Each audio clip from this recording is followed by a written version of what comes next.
sul e a partir do domingo, sensação de frio que deve durar até pelo menos segunda-feira.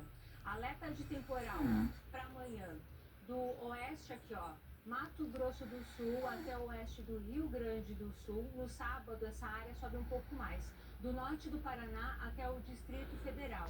E é quando justamente as temperaturas vão começar a cair. No sábado, nos próximos dias, então na região da Campanha e nas Serras Gaúcha e Catarinense, mínimas de 7 a 12 graus.